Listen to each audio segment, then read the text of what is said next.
మేము వింటున్నాం, అది అవునా కాదా నాకు తెలియదు కానీ కొంతమంది బయట కొన్ని రకాల పదార్థాలు తయారు చేస్తారట ఇతర మతస్థులు.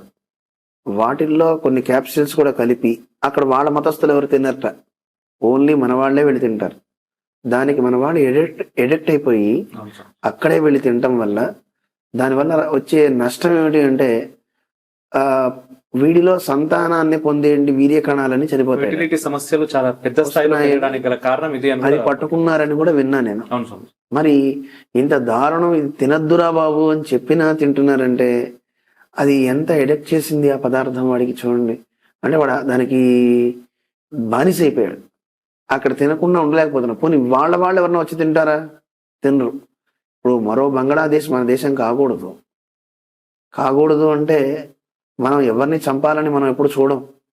మన భారతదేశానికి అందరూ ఉండాలి, అందరూ మంచిగా ఉండాలని కోరుకునే మానవతావాదులు ఉన్న దేశం మనది.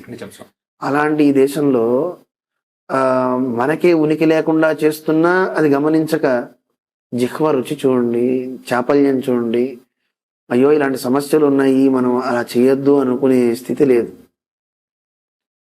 మన వాళ్ళు వృత్తిని కూడా మనం ఏదైనా ప్రతివాడు సాఫ్ట్వేర్ అనుకుంటున్నారు తప్ప మన వాడిని కనీసం చిన్న పని చేయకూడదని తప్పే ఉంది. ఎవరికి చేతనైంది ఆ పని.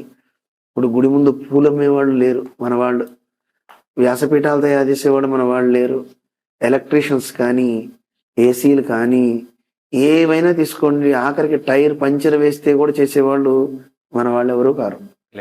అంటే ఏమైపోతుంది అంటే కొంతమంది అనొచ్చు వాళ్ళంతా చదువుకుని గొప్పవాళ్ళు అయిపోతున్నారని. కాదు, కావాలంటే నేను ఖాళీగా ఉండగానే ఆ పని చేయను అనుకునే వాళ్ళు కూడా ఉన్నారు చాలా మంది. డిగ్నిటీ ఆఫ్ లేబర్ అనేది పూర్తిగా వెళ్ళిపోతుంది స్వామి. అంటే పని పట్ల ఒక రెస్పెక్ట్ అనేది సమాజంలో రోజు రోజుకి తగ్గిపోతుంది.